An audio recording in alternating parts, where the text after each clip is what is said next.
કેમ છો વિદ્યાર્થી મિત્રો?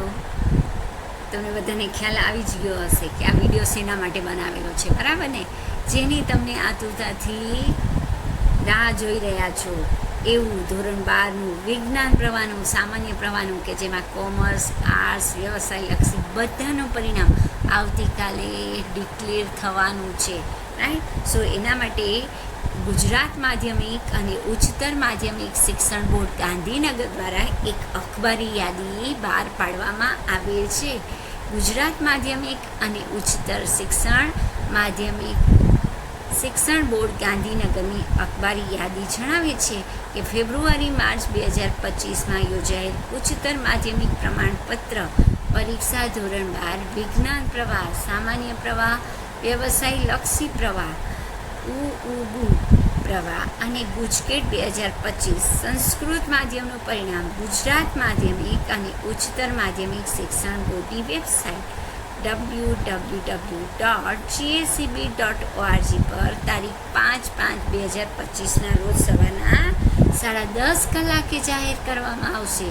વિદ્યાર્થીઓ તેઓનું પરિણામ પરીક્ષાનો બેઠક ક્રમાંક એટલે કે સીટ નંબર એન્ટર કરી મેળવી શકશે.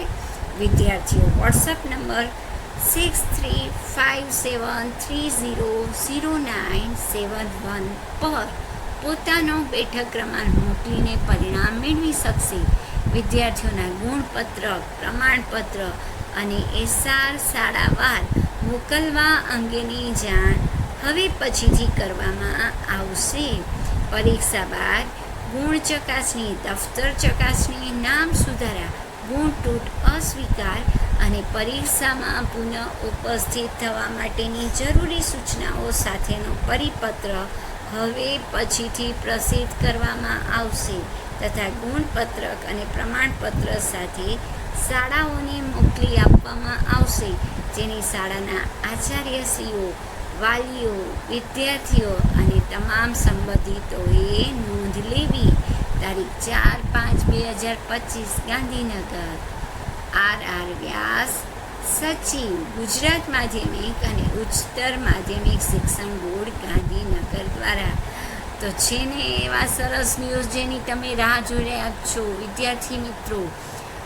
તમે સામાન્ય પ્રવાહના છો કે સાયન્સના છો, તમે શું પરિણામ મેળવ્યું એ તમે GSEBની વેબસાઇટ www.gaseb.org પર તમારો સીટ નંબર દાખલ કરો અથવા તો આ વોટ્સઅપ નંબર 6357300971 પર તમારો સીટ નંબર આપીને તમારા પરિણામ છે, તમારું રિઝલ્ટ છે જાણી શકશો. પણ હા, તમારી માર્કશીટ, તમારું પ્રમાણપત્ર અથવા સર્ટિફિકેટ છે એના માટેની અલગથી નોટિસ આવે ત્યારે તમારે સ્કૂલમાંથી કલેક્ટ કરવાની રહેશે, બરાબર ને? રાઈટ? સો ખ્યાલ આવી ગયો વિદ્યાર્થી મિત્રો. કાલનું તમારું પરિણામ ખૂબ જ સરસ આવશે એવી શુભેચ્છાઓ. અને હા, તમારું પરિણામ શું આવ્યું તે ચોક્કસથી મને કમેન્ટમાં જણાવો. આ ઉપરાંત જો તમારે કમ્પ્યુટર વિષય હોય તો કમ્પ્યુટર વિષયમાં તમે ખાસ કરીને કેટલા માર્ક્સ મેળવ્યા તે મને અચૂકથી કમેન્ટમાં જણાવજો. Thank you and all the best for future.